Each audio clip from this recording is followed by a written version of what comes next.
വിദ്യാർത്ഥികളെ summative assessment 2025-26 Kerala പാഠാവലിയുടെ 6ാം ക്ലാസ്സിലെ question പേപ്പറും അതിൻ്റെ ആൻസേഴ്സുമാണ് നമ്മളിന്ന് ഡിസ്കസ് ചെയ്യുന്നത്. അപ്പോൾ നിങ്ങൾ ആദ്യമായാണ് ചാനൽ കാണുന്നതെങ്കിൽ ചാനലിന് സബ്സ്ക്രൈബ് ചെയ്യണേ. നമുക്ക് ഫസ്റ്റ് ക്വസ്റ്റ്യൻ വായിക്കാം എഴുതാം.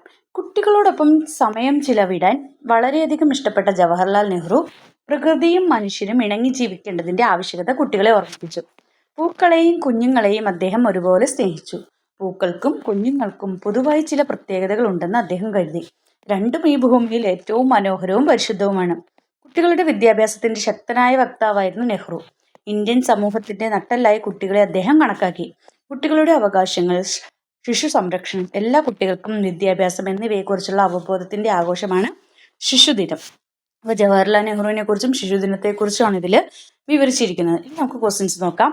ക്വസ്റ്റ്യൻ: കുട്ടികളുടെ വിദ്യാഭ്യാസത്തിന്റെ ശക്തനായ വക്താവ് ആരായിരുന്നു? ജവഹർലാൽ നെഹ്റു. ക്വസ്റ്റ്യൻ: നെഹ്റു കുട്ടികളെ ഓർമ്മിപ്പിച്ചത് എന്താണ്? പ്രകൃതിയും മനുഷ്യരും ഇണങ്ങി ജീവിക്കണമെന്നാണ് അദ്ദേഹം കുട്ടികളെ ഓർമ്മിപ്പിച്ചത്. ക്വസ്റ്റ്യൻ: ഇന്ത്യൻ സമൂഹത്തിന്റെ നട്ടെല്ലായി നെഹ്റു കണക്കാക്കുന്നത് ആരെയാണ് കണക്കാക്കുന്നത്? കുട്ടികളെയാണ്. ക്വസ്റ്റ്യൻ: പൂക്കൾക്കും കുഞ്ഞുങ്ങൾക്കുമുള്ള പൊതുവായ പ്രത്യേകതകൾ എന്താണ്? പൂക്കൾക്കും കുഞ്ഞുങ്ങൾക്കുമുള്ള പൊതുവായ പ്രത്യേകതകൾ എന്താണെന്നാണ് ചോദിച്ചിരിക്കുന്നത്. എന്താണ് ഉത്തരം? ഓപ്ഷൻ സി, മനോഹരവും പരിശുദ്ധവും. ഈ ക്വസ്റ്റ്യൻ ശിശുദിനവുമായി ബന്ധപ്പെട്ട് താഴെ കൊടുത്ത എന്തെല്ലാം പ്രസ്താവനകളാണ് ശരിയായിട്ടുള്ളത്? എന്തൊക്കെ പ്രസ്താവനകളാണ് കൊടുത്തിരിക്കുന്നത് നോക്കാം. കുട്ടികളുടെ അവകാശത്തിന്റെ ആഘോഷമാണ്. പ്രകൃതിയും മനുഷ്യരും ഇണങ്ങി ജീവിക്കണം. പൂക്കൾക്ക് ചില പ്രത്യേകതകളുണ്ട്. എല്ലാ കുട്ടികളുടെയും വിദ്യാഭ്യാസത്തിന് പ്രാധാന്യം നൽകുന്നു. ഇതിലേതൊക്കെയാണ് ശരി? ഒന്ന്, നാലാമത്തെ ശരിയാണ്. പിന്നെ ഒന്നാമത്തെയും ശരിയാണ്. അപ്പോൾ 1ഉം 4ഉമാണ് ശരി. ഓപ്ഷൻ സി ആണ് ഉത്തരം. ഇനി രണ്ടാമത്തത് പോസ്റ്ററാണ്. ജലസംരക്ഷണവുമായി ബന്ധപ്പെട്ട ബോധവൽക്കരണത്തിന് സ്കൂളിൽ പ്രദർശിപ്പിക്കാൻ പോസ്റ്റർ തയ്യാറാക്കുക. പോസ്റ്റർ തയ്യാറാക്കുമ്പോൾ എപ്പോഴും എന്ത് വേണം? ഒരു കോളം വരയ്ക്കണം. പിന്നെ എന്തിനുമായി ബന്ധപ്പെട്ടാണ്? ജലസംരക്ഷണം. അപ്പോൾ ജലസംരക്ഷണം എന്നുള്ള രീതിയിൽ ഒരു ഹെഡിങ് കൊടുക്കുക. അതായത് ജലം പാഴാക്കരുത്, ജലം മലിനമാക്കരുത് എന്നൊക്കെ പറഞ്ഞൊരു എന്തെങ്കിലും ഒരു സെൻറ്റൻസും കൂടെ അതിനകത്തേക്ക് എഴുതി വെള്ളം പാഴാക്കുന്നതുമായി ബന്ധപ്പെട്ടിട്ടുള്ള എന്തെങ്കിലും ഒരു പിക്ചറൊക്കെ വരയ്ക്കുക.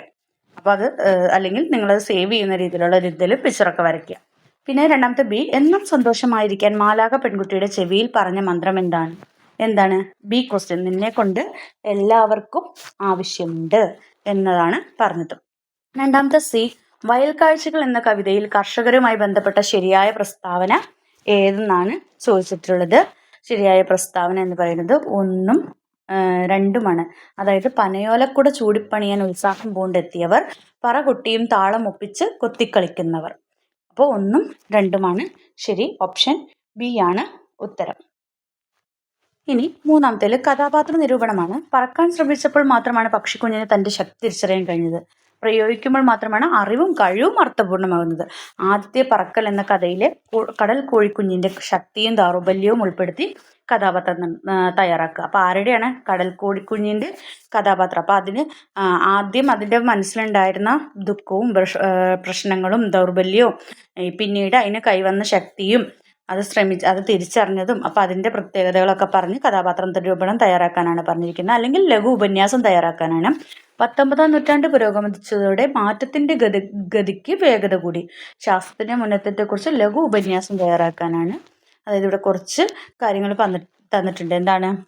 ശാസ്ത്രത്തിൻ്റെ മുന്നേറ്റം. അപ്പം തന്നെ നമ്മൾ ഉപന്യാസം തയ്യാറാക്കുമ്പോൾ ഹെഡിങ് കൊടുക്കണം. ശാസ്ത്രത്തിൻ്റെ മുന്നേറ്റം. ഒരുപാട് കണ്ടുപിടുത്തങ്ങളുണ്ടായി, ശാസ്ത്ര പുരോഗതികളുണ്ടായി, ഒരുപാട് നിർമ്മാണങ്ങൾ നടന്നു, മനുഷ്യരുടെ ജീവിതത്തിൽ മാറ്റങ്ങളുണ്ടായി. ഇതോടൊപ്പം തന്നെ ഗുണങ്ങളുടെ ഒപ്പം ഒരുപാട് ദോഷങ്ങളും ഉണ്ടായി. ഒരുപാട് ദുരുപയോഗങ്ങൾ, അല്ലേ?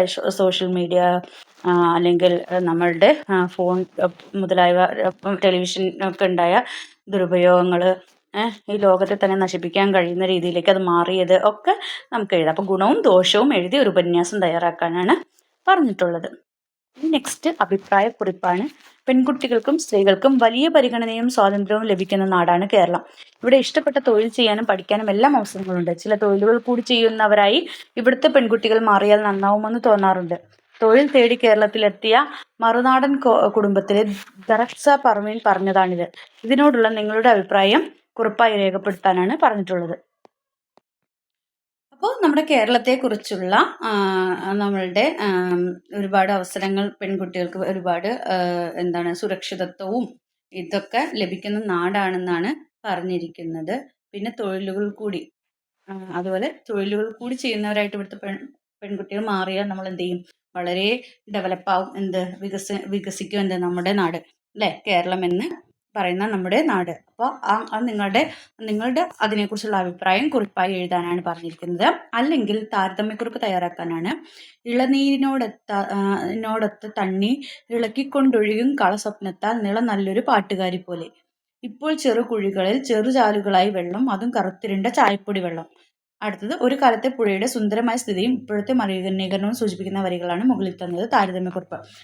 ആദ്യത്തെ കവിതയിൽ പറയുന്നത് നമ്മുടെ നാട്ടിലെ എന്താണ് നല്ല പുഴകളെയും വെള്ളത്തിൻ്റെ ഭംഗിയെയും ഒക്കെ കുറിച്ചാണ് പറഞ്ഞത്. ഇപ്പോഴും എന്താണ് ആ വലിയ പുഴകളൊന്നുമില്ല, അല്ലേ?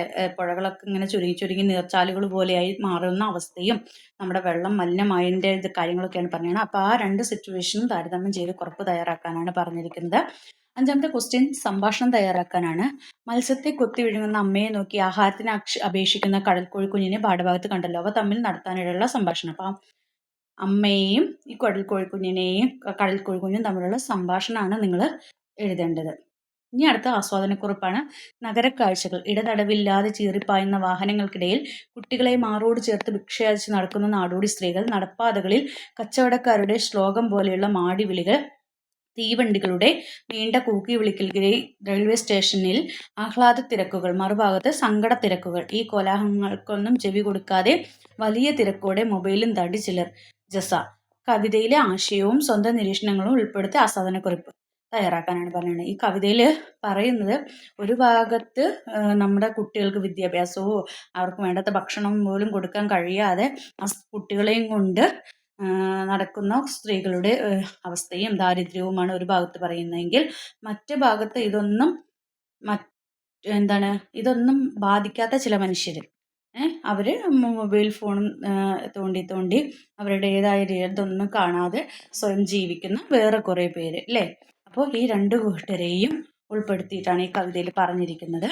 അപ്പോൾ ഈ കവിത ഇതുപോലെ വിശദീകരിച്ച് ആശയം മനസ്സിലാക്കി ഇതാരുടെ കവിതയാണ്, കവിതയുടെ പേരൊക്കെ എഴുതി ആസ്വാദനക്കുറിപ്പ് തയ്യാറാക്കാനാണ് പറഞ്ഞിട്ടുള്ളത്. അപ്പോൾ നിങ്ങളുടെ ഈ മലയാളത്തിൻ്റെ ക്വസ്റ്റ്യൻ പേപ്പറും അതിൻ്റെ ആൻസേഴ്സുമാണ് നമ്മൾ ഡിസ്കസ് ചെയ്തത്. അപ്പോൾ നിങ്ങൾക്ക് ഈ വീഡിയോ ഇഷ്ടമായെങ്കിൽ ലൈക്ക് ചെയ്യുക, ഷെയർ ചെയ്യുക. ചാനൽ ആദ്യമായി കാണുന്ന കൂട്ടുകാരുണ്ടെങ്കിൽ ചാനൽ ഒന്ന് സബ്സ്ക്രൈബ് ചെയ്യണേ. Then see you again. Thank U.